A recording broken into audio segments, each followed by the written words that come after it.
নমস্কার বন্ধুরা, সম্পূর্ণা সোমা চ্যানেলে সবাইকে স্বাগত। আজকের কাহিনী পত্রমোচন। খোকা ঘুমোলো, পাড়া জুড়োলো, বর্গি এলো দেশে, বুলবুলিতে ধান খেয়েছে, কাজ না দেব কিসে। দীর্ঘ 29 বছর পরেও অম্বিকা দেবীর মনে পড়ে যায় সেই রাতগুলোর কথা। কত রাত এইভাবেই গান গেয়ে তিনি ছেলেদের ঘুম পাড়িয়েছিলেন।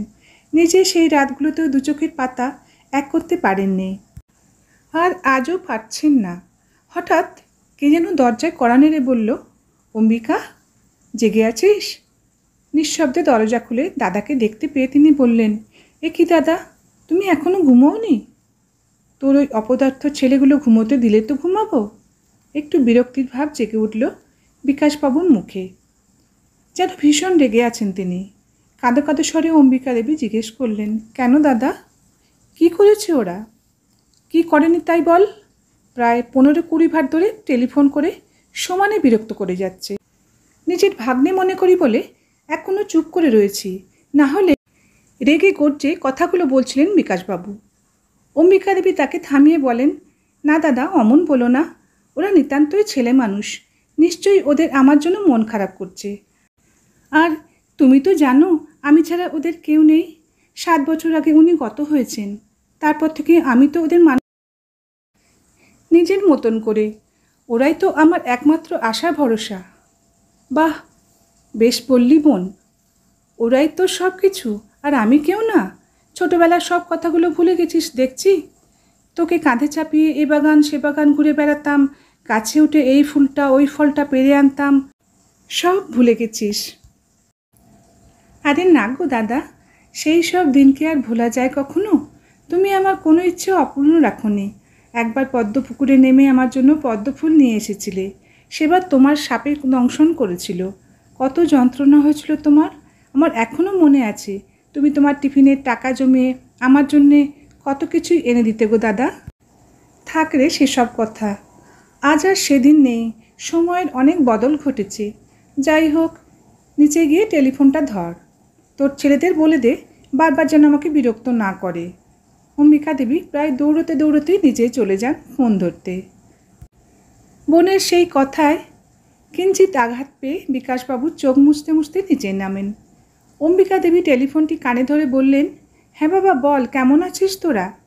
ফোনের ওপার থেকে কাঁদো কাঁদো স্বরে উত্তর আসে, তোমাকে ছাড়া আমরা একটুও ভালো নেই মা, তুমি আমাদের ক্ষমা করে দিও মা, বাড়িতে ফিরে এসো। না রে বাবা, আমি তোদের উপর একটুও রাগ করিনি। তাহলে মামার বাড়িতে চলে গেলে কেন? আমি দেখতে চাইছিলাম রে আমাকে ছাড়া তোরা কেমন থাকিস। মধুর হাসি ফুটে উঠল অম্বিকা দেবীর মুখে। তিনি আবার জিজ্ঞেস করলেন, বাবা অরুণ, এত রাতে তোরা জেগে আছিস কেন? খাওয়া হয়ে গেছে তোদের? ফোনের ওপার থেকে কোনো জবাব এলো না এবার। অম্বিকা দেবী বললেন, কী রে, চুপ করে আছিস কেন, বল। না গো মা, এই 2 দিন আমরা ঠিকমতো খাইনি। কে রান্না করে দেবে বলো? সকালে ভাত রান্না করতে গিয়ে পুড়িয়ে ফেলেছি, সেই পোড়া ভাতই আমরা 3 জন খেলাম। বরুণটা তো ঠিকমতো খেলোই না। কাঁদতে কাঁদতে ফোনের ওপার থেকে কথাগুলো বলে অরুণ। অম্বিকা দেবী 2 চোখ জলে ভরে যায়। তিনিও কাঁদো কাঁদো গলায় বলেন, আহারে আমার সোনা বাবারা, তোরা খাওয়া দাওয়া করতে পারছিস না ঠিক মতো? আমি এত বড় অন্যায় কী করে করলাম তোদের প্রতি? আমার তো নরকেও ঠাঁই জুটবে না। ছি ছি ছি। একটু দূর থেকে দাঁড়িয়ে বিকাশবাবু দেখছিলেন সব কিছু। ঠোঁটের ফাঁকে লেগে রয়েছে তার মৃদু হাসির ফলক, কিন্তু সেটা কি বোনের কান্না দেখে, নাকি অন্য কোনো ব্যাপার আন্দাজ করে, তা তিনিই জানেন। অরুণের হাত থেকে ফোনটা নিয়ে বরুণ এবার বলল, ও মামা, চলে এসো আমাদের কাছে, তোমাকে ছাড়া একদম ভালো লাগে না আমাদের। তারপর তরুণ ফোনটা নিয়ে বলল, আমাদের কাছে ফিরে এসো মা। হ্যাঁ বাবা, কাঁদো কাঁদো গলায় কোমল স্বরে জবাব দিলেন অম্বিকা দেবী। মায়ের এই জবাব পেয়ে একটু খুশি হয়ে তরুণ বলল, তাহলে কাল আমরা তোমায় আনতে যাচ্ছি মা, রেডি হয়ে থেকো, সকাল সকালই চলে যাব। কোমল স্বরে উত্তর দিলেন তিনি। আচ্ছা মা, কাল সকাল হওয়ার অপেক্ষায় আছি, কখন তুমি আসবে আর কখন তোমার হাতে সুস্বাদু রান্না খাবো। এবার রাখলাম গো মা। মনটা অনেক হালকা হয়ে গেল অম্বিকা দেবীর। চোখ পেয়ে টস টস করে জল পড়তে থাকে তখনও। ফোনটা আলতো করে রেখে ধীর পায়ে সিঁড়ি বেয়ে উপরের ঘরে যান তিনি। বিকাশবাবুও যান তার পিছন পিছন। দরজার বাইরে থেকে উঁকি দিয়ে তিনি দেখেন অম্বিকা দেবী তার ব্যাগে সমস্ত শাড়ি গুছিয়ে রাখছেন। বিকাশবাবু এবার ঘরে ঢুকে বললেন, কী রে বোন, ব্যাগ গুছোচ্ছিস কেন? দাদা, আসলে কাল সকালে আমি ফিরে যাব। আমি অকারণেই ওদের প্রতি অন্যায় করে ফেলেছি। তুমি জানো, ওরা এই দুদিন ধরে ঠিকমতো খাওয়া দাওয়া করছে না। ভালো নেই ওরা দাদা। একটুও বিস্মিত না হয়ে বিকাশবাবু বললেন, তোকে ওরা এসব কথা বলেছে বুঝি? শোন অম্বিকা, ওরা কিন্তু নাটক করছে। তুই আবার ফিরলে ওদের আসল স্বরূপ দেখতে পাবি। তোর ওই 3 ছেলেই অসভ্য। না দাদা, অমন করে বলো না। আমার অরুণ বরুণ তরুণ একটু ছেলে মানুষ হতে পারে, কিন্তু ওরা আমায় খুব ভালোবাসে। দেখো না, দুদিন আমি নেই, ওরা কেমন পাগলের মতো বারবার ফোন করছে। দেখ বোন, আমার যা বলার আমি বললাম, এবার বাকি সিদ্ধান্ত তুই নে। হালকা অভিমান নিয়ে নিজের ঘরে চলে গেলেন। অন্যদিকে ফোন রেখে 3 ভাই যেন আনন্দে লাফিয়ে উঠল। একে অপরের হাতে করতালি করে তারা বলতে লাগলো, তরুণ, সাবাস দাদা, কি অ্যাক্টিংটাই না করলি তোরা। বরুণ, তুই আবার কম যাস কিসে ভাই? দাদা কেমন খাবারের নাটকটা করলো, এদিকে কেউ জানেই না যে আমরা রেস্তোরাঁ থেকে খাবার আনিয়ে খাচ্ছি। অরুণ, চুপ কর তোরা। এইসব খাবার যা পড়ে আছে এক্ষুনি পরিষ্কার করে ফেল মা আসার আগেই। আরে হ্যাঁ শোন, মা চলে যাওয়ার কিন্তু আমাদের লস হয়েছে অনেক। এই দুদিনে রেস্তোরাঁয় অনেক বিল হয়েছে। মা ফিরলে সই করিয়ে পেনশনের টাকাটা তুলে সব পেমেন্ট করতে হবে। বরুণ, হ্যাঁ রে দাদা, সে তো বটেই। আর এইসব হয়েছে বুড়ো মামাটার জন্যই।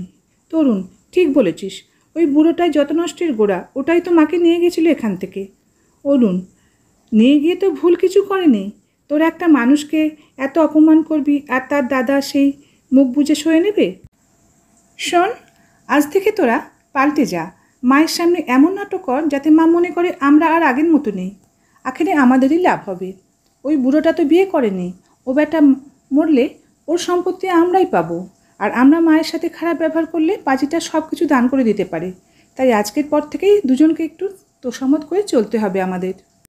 তরুণ, ওরে তুই সত্যিই জিনিয়াস দাদা, আমাদের থেকে এক কাঠি ওপরে।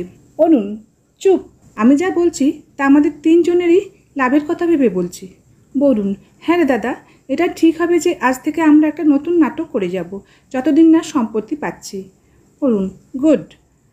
আর আজ কেউ ঘুমোবি না, কারণ কাল মাকে দেখাতে হবে যে খিদের জ্বালায় আমরা সারা রাত ঘুমোতে পারিনি। বরুণ, ওকে দাদা। 3 জনে সারা রাত ধরে এসব সলা পরামর্শ করছিল।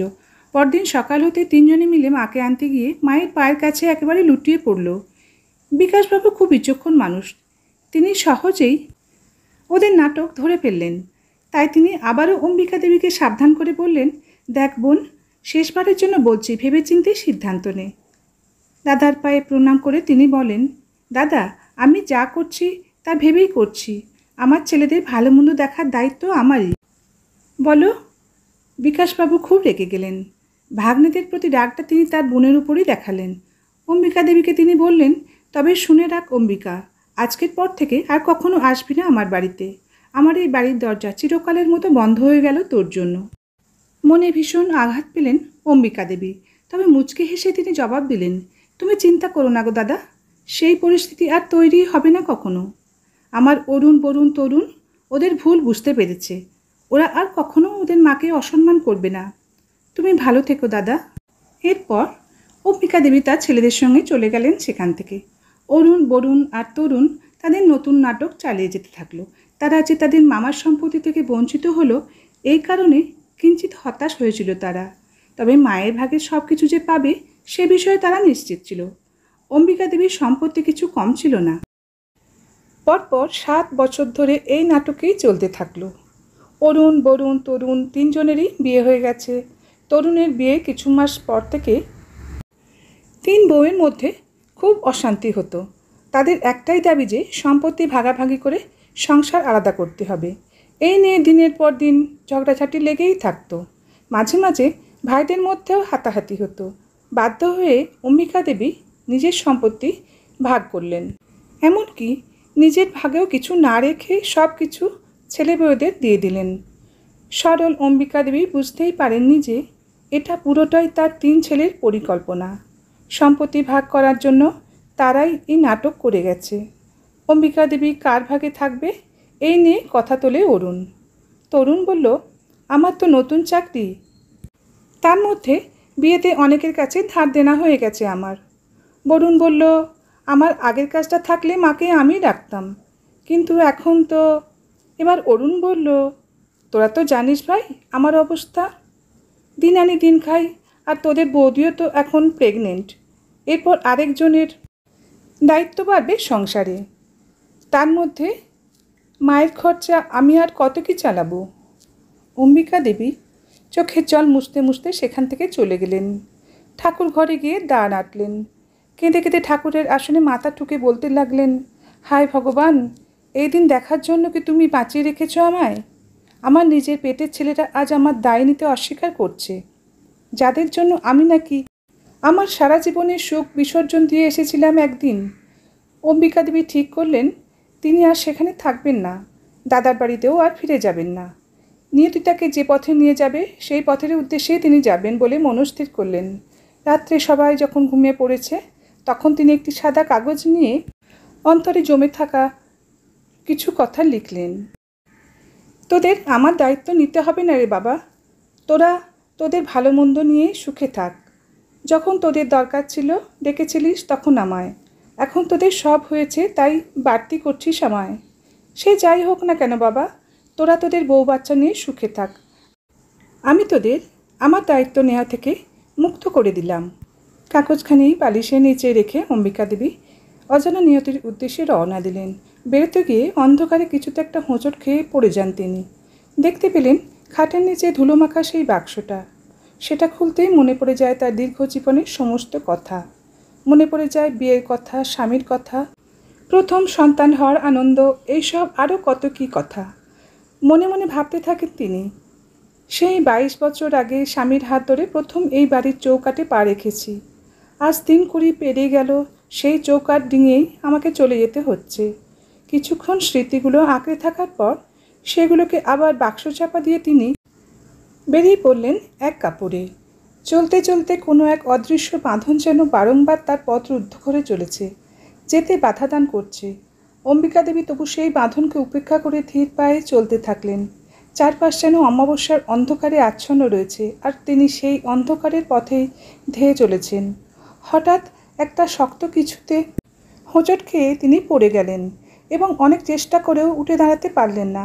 পরদিন সকালে অম্বিকা দেবী চোখ তুলে দেখলেন তার ছোট ছেলে তরুণের বয়সী এক যুবকের কোলে মাথা রেখে তিনি শুয়ে আছেন। মৃদু শব্দে জিজ্ঞেস করলেন, কে বাবা তুমি? যুবকটি কাঁদো কাঁদো গলায় বলল, এক মায়ের হতভাগ্য ছেলে আমি মা। আমার মা আমাকে ছেড়ে সেইখানে চলে গেছে যেখানে আমার মতো পাপীদের স্থান মেলে না। নিশ্চয় এ আমার কোনো জন্মের পাপের ফল। এই তোমার মতোই বয়সেরই ছিল আমার মা, তাই তো তোমাকে দেখে মাতৃপ্রেমের সুখ অনুভব করলাম মা। তোমার কি হয়েছিল? এখানে এভাবে পড়ে আছো কেন? অম্বিকা দেবী নিশ্চুপ হয়ে ছেলেটির দিকে চেয়ে রইলেন আর মনে মনে বলতে লাগলেন, হায় ঈশ্বর, এ তোমার কেমন বিচার! দাঁত থাকতে দাঁতের মর্ম যে বোঝে তুমি তার থেকে সেটাই ছিনিয়ে নিলে। মনে মনে তিনি ভাবতে লাগলেন এই অচেনা যুবকটির সাথে তার কোনো রক্তের সম্পর্ক নেই, তবুও সে কেমন তাকে এক নিমেষেই আপন করে নিয়েছে। আর যাদের সাথে তার রক্তের সম্পর্ক তারাই পর করে তাকে দূরে ঠেলে দিয়েছে। অম্বিকা দেবীর কোনো উত্তর না পেয়ে যুবকটি বলে, কোথায় বাড়ি তোমার মা? আমায় বলো, আমি তোমায় পৌঁছে দেব। অম্বিকা দেবী ধীরে ধীরে উঠে বসলেন এবং বললেন, জানিস বাবা, এক সময় আমার বাড়ি ছিল, পরিজনও ছিল, কিন্তু আজ বাড়ি বলে বস্তুটা আজ আমার কাছে সত্যি অচেনা হয়ে উঠেছে। আমি ঠিকানাহীন এক অসহায় বৃদ্ধা, আমার পরিজনদের নয়নের কাঁটা আমি, তাই নিজে থেকেই সরে দাঁড়িয়েছি ওদের পথ থেকে। অম্বিকা দেবীর কথাগুলো এমন শোনালো যেন সমগ্র জগতের বেদনার তিনি একাই অংশীদার। যুবকটি বুঝল অম্বিকা দেবীর মনের বেদনা। একটা মানুষ কতটা আঘাত পেলে এইরূপ কথা বলতে পারে। যুবকটি তখন কাঁদো কাঁদো গলাতেই বলল, কে বলেছে তোমার বাড়ি নেই? চলো মা, আজ থেকে আমার ঠিকানাই হলো তোমার ঠিকানা। আমার সাথে আমার বাড়ি চলো মা। অম্বিকা দেবীর কোমল হাত দুটো ধরে যুবকটি তার বাড়িতে নিয়ে যায়। অম্বিকা দেবী চোখ দুটো জলে ঝাপসা হয়ে গেল। তিনি বললেন, আয় বাবা, আমার কোলে মাথা রেখে চুপটি করে শুয়ে পড়তো দেখি। খোকা ঘুমোলো, পাড়া জুড়োলো, বর্গি এলো দেশে, বুলবুলিতে ধান খেয়েছে, খাজনা দেব কিসে, ধান ফুরোলো পান ফুরোলো, এখন উপায় কি, আর কটা দিন সবুর করো, রসুন বুনেছি। সমাপ্ত। ধন্যবাদ। আজকে কাহিনীটি যদি আপনাদের ভালো লেগে থাকে অবশ্যই লাইক, শেয়ার এবং কমেন্ট করবেন। নতুন বন্ধুদের চ্যানেলটি সাবস্ক্রাইব করে পাশে থাকার অনুরোধ রইল। অবশ্যই বেল আইকনটি পুশ করে দেবেন, তাহলেই আমার নতুন নতুন ভিডিও আপনাদের কাছে খুব সহজে পৌঁছে যাবে। আবার আসবো নতুন ভিডিও নিয়ে। ভালো থাকবেন। ধন্যবাদ।